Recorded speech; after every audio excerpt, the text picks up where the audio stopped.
Hey everyone, hope your day's going well. We are back with another reaction. We're checking out another video on the Weird History YouTube channel.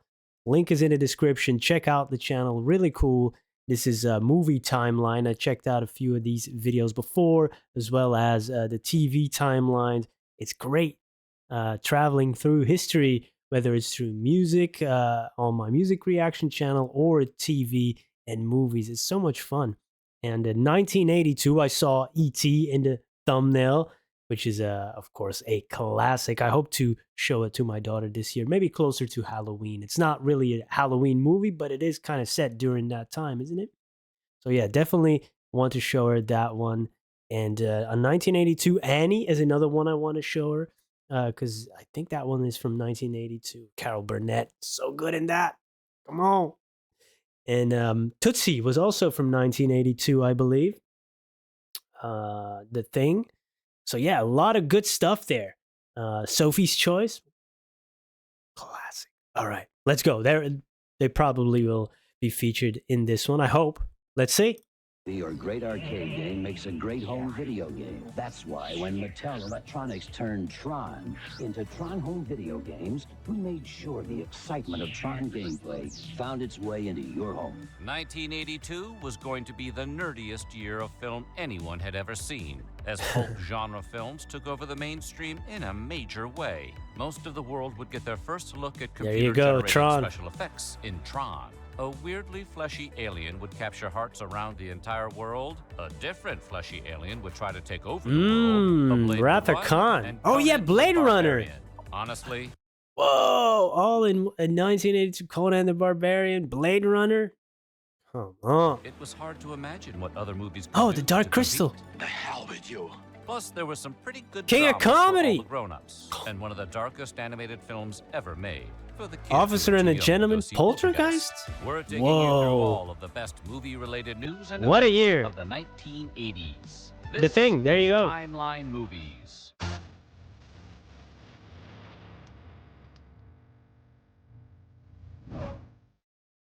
We're keeping a close eye on everyone in this Arctic research base because this episode is all about 1982. But before we get started, be sure to subscribe to the Weird History channel and let us know in the comments below your favorite movie moment from 1982. Now, are you ready to find out what was going on in movies the year Star Wars was released on VHS? Not in the last few hours.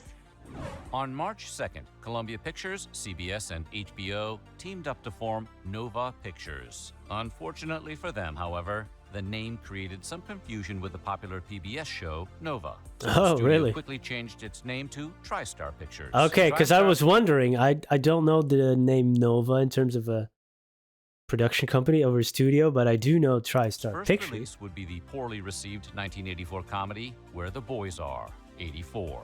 But would cement itself with blockbusters like Rambo, Oh. Part 2, Look Who's Yeah. Talking, Terminator Oh, 2, Look Who's Judgment Day, Talking. and Basic Instinct. Oh, That same but that was day, 92, Barry okay. Levinson's film debut, Diner, was ordered up in theaters. If you don't want to give him the sandwich, don't. I don't just want to give forget it. If Well, you, then just eat the sandwich. you know what your problem is? You don't chew your food. That's why you get so irritable. I realized that he was, as a director, Wow, look at Mickey opening up Rourke there, the Kevin floodgates Bacon. for improv. I try to find a way what you might call like sort of controlled freedom. It seems to be very loose, but I know where I want it to go. It's just we got. Oh, look at Daniel Stern here. But it's good. It's good. The future Rain Man director's debut film follows 6 childhood friends coping with the struggles of young adulthood in the 1950s. Ellen Barkin, wow. And features breakout stars like Daniel Stern, Kevin Bacon, Mickey Rourke, Paul Reiser, Timothy Daly, and Steve Guttenberg. Police Academy. How many times have I seen those movies? Here in Belgium, the reruns. They kept putting it out every day. They kind of played it almost. I think. Oh man, Barry Levinson has some great movies too. Huh? Yeah. Actor John Belushi. Was it? Is Wag the Dog? Is that a Barry Levinson movie? I think it is.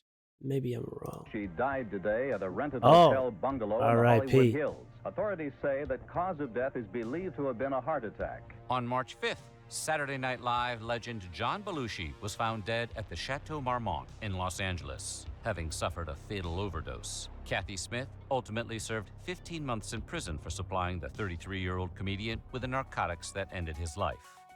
On March 15th, 1982, Raging Bull actress Teresa Saldana was brutally attacked at her Los Really? Angeles home by a stalker who had tracked her down using a private investigator. Ooh, Saldana, that who is spent 4 months terrifying. recovering, played herself in a TV movie about the incident and spent the rest of her life raising awareness about stalking before passing away in 2016. Oh man, that is scary. You hear so many of these stories, especially with people that are celebrities. That's what makes the news. But of course, it happens in everyday life as well. It's so scary, man. Just somebody coming into your home.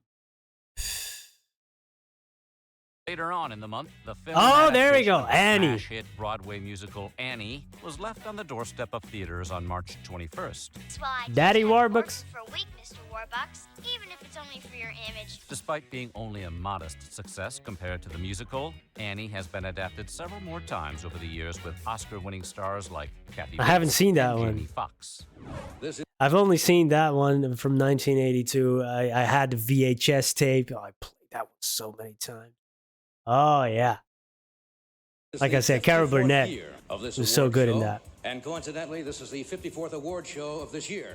I don't know about you, but I think we ought to get together next month after the Popcorn Manufacturers Golden Bucket Awards and cool it for a while.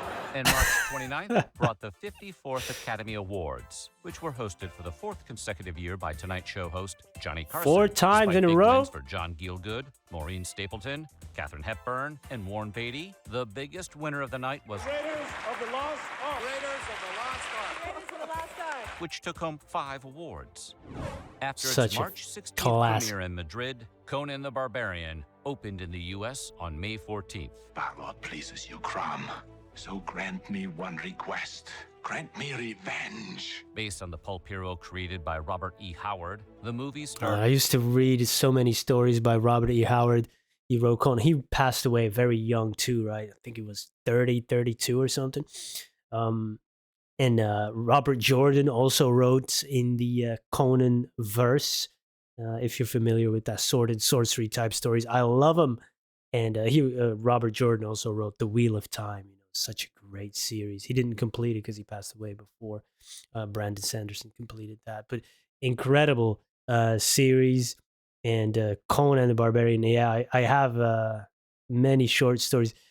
It's so good. And Arnold it was really perfect for it in terms of, especially the aesthetics. Okay, we can't ignore that. Dang, 1982. You know what? I realized this by going through these TV timelines, movie timelines, that I totally, when I was younger, 6, 7 years old, started getting into movies. And I never knew when a movie was new or old at the time. Sometimes with older movies, you could see it or sense it. Oh, this is a different way of shooting, or, the visual effects are different. But I didn't really have any idea if I was watching a new movie or an older movie, and I didn't even think about it. Like if I watched E.T. in '93, for example, when I was 6 years old, that was new to me, right? And I didn't know this was already 11 years old by then. Like I watched Sandlot in the same year, but it was released in '93. I just realized that yesterday, and I didn't know that. So, this was a brand new movie at the time. I had no idea. And it was actually released on my daughter's birthday. I had no idea at the time I was 6 that I was going to have a daughter that was going to be born on that day, which is wild, huh? And I showed her Sandlot the other day, and she enjoyed it. It was fun. Yeah, man, it's so cool going back through these. It brings so many great memories.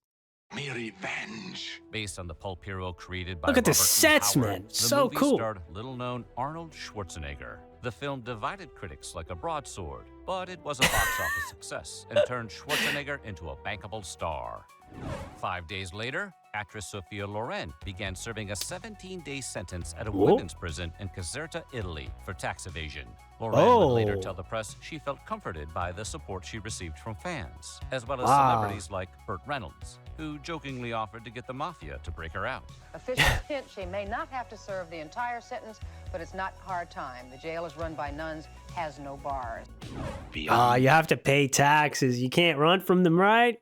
Except if you're a billionaire, of course. That's a different thing. But if we owe $100, they're going to come after us. You know, you have to really get into debt, you know, for billions of dollars. Then they call it a settlement, you know, then no more punishment. They settle. They settle out of court. When you owe $100, they get your TV and they drag it out of your house, you know. The darkness. Damn, beyond Sophia, I didn't know this. evolution Is Khan. Oh, yeah, this is a classic. My old friend. Still, old friend. And on June 4th, Cut. Federation Ship Enterprise soared back into theaters with the release of Star Trek: The Oh, Wrath Leonard of Nimoy. Khan.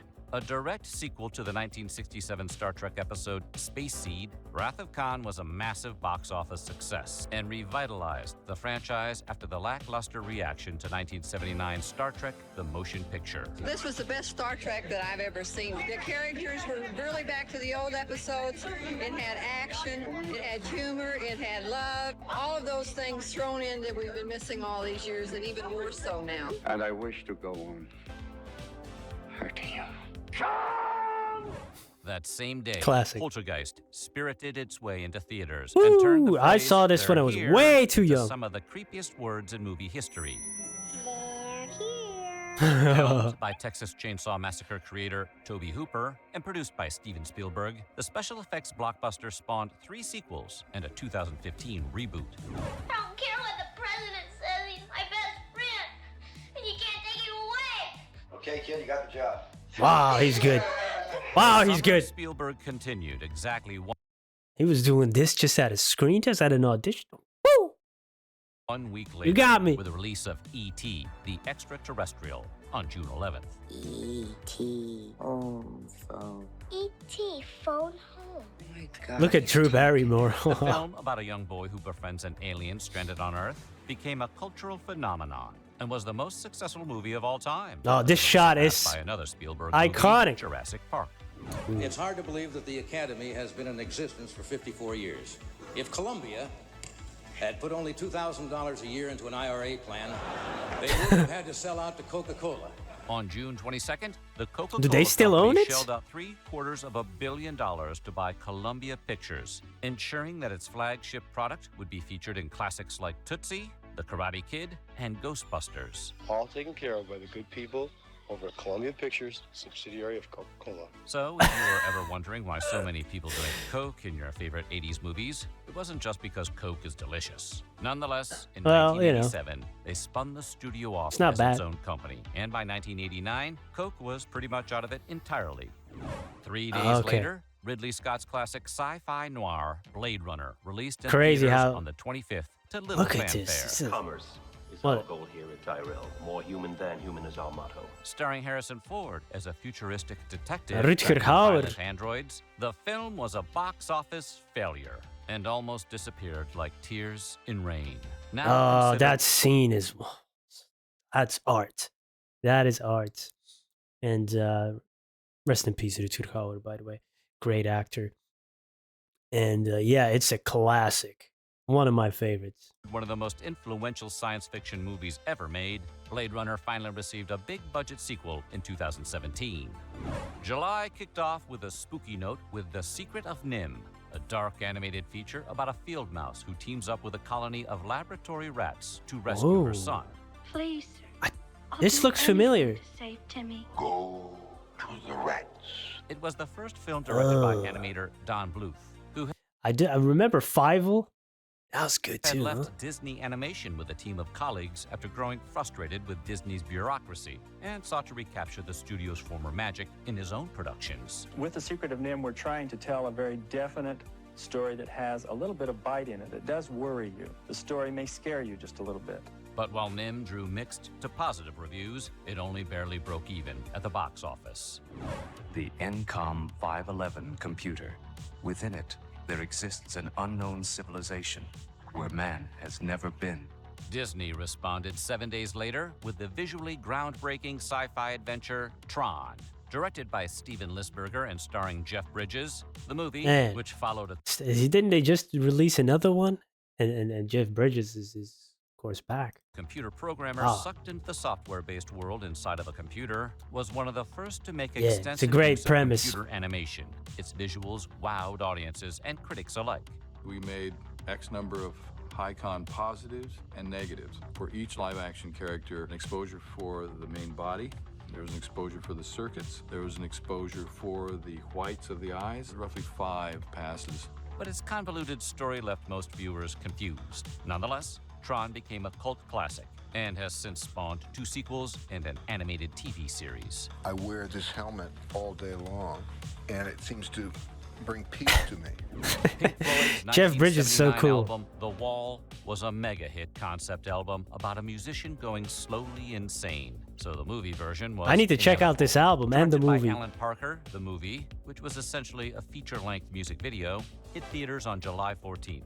The unusual film was described by Roger Ebert as one of the most horrifying musicals of all time. And he saw a lot. I mean, he saw a lot of movies and he has a lot of great opinions, but I disagreed with some of his reviews for sure. You know, that's what movies, you know, everybody's going to have a different response to a certain movie. I don't like to be influenced by other people as well. You know, oh, that sucks, don't watch it.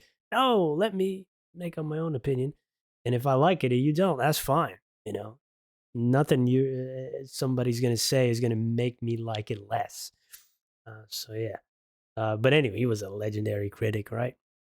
Of movies. What do I Nonetheless, know? It met with positive reviews, performed well at the box office, and is now considered a cult classic. A helicopter crash near Magic Mountain today brought tragedy to the set of the Steven Spielberg movie, The Twilight Zone. What? Actor Vic Morrow and 2 small children were killed when the chopper came down as they were shooting a war scene. Just I over never 2 knew weeks about later, this. The most infamous disaster in filmmaking history struck the set of The Twilight Zone. The Wow, I movie. Late at didn't night know. on July 23rd, a helicopter crashed on set, ending the life of actor Vic Morrow, as well as child actors Renee Shin-Yi Chen and Micah Dinley. But I didn't That know is that heartbreaking. Things happen like that. Even pay me the whole money, I will never let my children be in that kind of film. I know in my head and I know in my heart that we did not cause this accident. Director John Landis, along with several others, would be charged with involuntary manslaughter in connection with the deaths, but was ultimately acquitted. On August 13th, Man. the classic 80s coming-of-age comedy Fast Times at Ridgemont High was revealed in theaters. The movie followed a group of students navigating their awkward high school social scene. It says 100% guaranteed, you moron. Mister, if you don't shut up, I'm gonna kick 100% of your ass. Featured future stars like Jennifer Jason Leigh, Judge Reinhold, Phoebe Cates, and Sean Penn, and was written by future almost famous filmmaker Cameron Crowe while spending a year undercover at a real-life high school. Moving into the fall, if you happen to catch the largely forgotten comedy Looking to Get Out, which was released on October 8th, Haven't seen then it. you saw the film debut of future megastar Angelina Jolie. Oh, with her father. Las Vegas, Nevada. The 7-year-old actress made a brief appearance as the daughter of the character played by her real-life father, John Voight. Your daddy's he's a nice man. You are too. When Sylvester Stallone saw the first cut of 1982's First Blood, he was so sure the movie would end his career, he offered to buy it from the studio so he could destroy it. Originally, it was 3 hours long. Really? I stayed an hour and a half in the woods chasing guys. And then there'd be lines like the cop pulls me over and he goes, "Where do you think you're going?" I go, "Did you ever see Easy Rider?" "Yeah." "Well, yeah, I'm Easy Walker." Lucky for him, cooler heads prevailed, because that movie, released on October 22nd, turned out to be a huge hit. The 13th highest grosser of 1982, First Blood made pissed-off Vietnam veteran John Rambo into an American icon. There wouldn't be no trouble except for that king cop. Well, you did some pushing of your own, John. They drew First Blood, not me. While launching a franchise that would eventually include 5 movies and an animated series. Never seen the 37 years animated later, series. Stallone put the headband on one final time for Rambo: Last Blood, released on September 20th, 2019. The film, which found its hero trying to save a loved one from Mexican drug cartels, drew negative reviews. It may indeed turn out to be Rambo's last adventure. 1 month later, the blockbuster biopic Oh, well, this is 1982. It's weird because I've just been reading about Gandhi lately because I was thinking about the film and then I was getting into this Gandhi rabbit hole, really. So this is interesting that it now comes up. Yeah, Ben Kingsley, huh? Yeah, he really nailed that role, though. Rambo's Last Adventure. 1 month later, the blockbuster biopic Gandhi was released in theaters. The epic was based on the life of Indian lawyer Mohandas Gandhi, who helped lead the Indian independence movement against the British in the early 20th century. We think it is time you recognized that you are masters in someone else's home. Directed by Richard Attenborough and starring Ben Kingsley, it was nominated for 11 Academy Awards, ultimately winning 8, including Best Actor, Director, and Picture. Richard On December Attenborough, 8th, rest in peace. Saturday Night Live star Eddie Murphy made his screen debut Oh! alongside Nick Nolte in the gritty This is such a good one. That's a classic. 48 Hours and another 48 Hours. buddy cop action comedy Nick Nolte. 48 Hours. It's not a completely serious role. I do some cute things in the movie. There's a new sheriff in town. The hit film, which found Murphy playing a convict forced to team up with a cop to catch a killer, wasn't the first buddy cop movie, but it is credited with popularizing the genre. And it launched Murphy's career as a movie star. It's Billy D. Williams' time in this picture, ladies and gentlemen. That same day, the decidedly less Oh, funny there you film, go. Sophie's Choice, was released in theaters. The gut-wrenching drama stars Meryl Streep as a Polish immigrant carrying a dark secret about her imprisonment in Auschwitz. Du kannst eins von den Kindern behalten. Wie bitte? And is still considered one of the most impactful movies about the Holocaust to date. On December 17th, Yeah, it's a great. Oh, there you go, Tootsie. Yeah, Meryl Streep. She's been great straight out the gate. I saw a recent report. I don't know if it's correct that she was gonna play Joni Mitchell in a biopic or biopic. Everybody, I don't know. What is it? Is it biopic or biopic? Let me know. I can see her playing, but maybe, you know, with the younger version, they might have to cast somebody else for the young or de-aging technology. That's what they use sometimes as well. And Meryl, I love Meryl. She's great in the latest seasons of Only Murders in the Building. She's so funny in that. still considered one of the most impactful movies about the Holocaust to date. And Devil Wears On Prada December 2 comes out soon, Sidney too. Pollack's gender-bending comedy Tootsie hit screens. You want some gross caricature of a woman to prove some idiotic point, like power makes women masculine or masculine women are ugly? Well, shame on the woman that lets you do that, on any woman that lets you do that. Starring Dustin Hoffman as a struggling actor who disguises himself as a woman in order to get a part on a soap opera, the groundbreaking movie satirized sexism in the entertainment industry as well as in society at the time. I'm Edward Kimberly, the reckless brother of my sister Anne. Jessica Lange. That is one nutty hospital. Finally, Ned Tannen closed out the year by resigning as president of Universal Pictures on December 27th. Tannen supervised some of the studio's biggest hits, including classics like Jaws and E.T. And he is the namesake of Back to the Future villain Biff Tannen. He didn't go far, though. Tannen started a production company that made 80s classics like 16 Candles and St. Elmo's Fire. And in 1984, became president of Paramount Pictures. So what do you think? And what was your fondest movie memory of 1982? Let us know in the comments below. And while you're at it, check out some of these other timeline videos. Wow. 1982 was filled with great movies in terms of sci-fi, comedy, drama, a lot of good stuff there. E.T. for me, very nostalgic. Sophie's Choice, very impactful. And, Blade Runner. So, yeah, many, many, many great movies. I don't know, what your favorite movie of 1982? Was it mentioned? Let me know. Thanks for joining me today. Hope to see you in another one. Goodbye.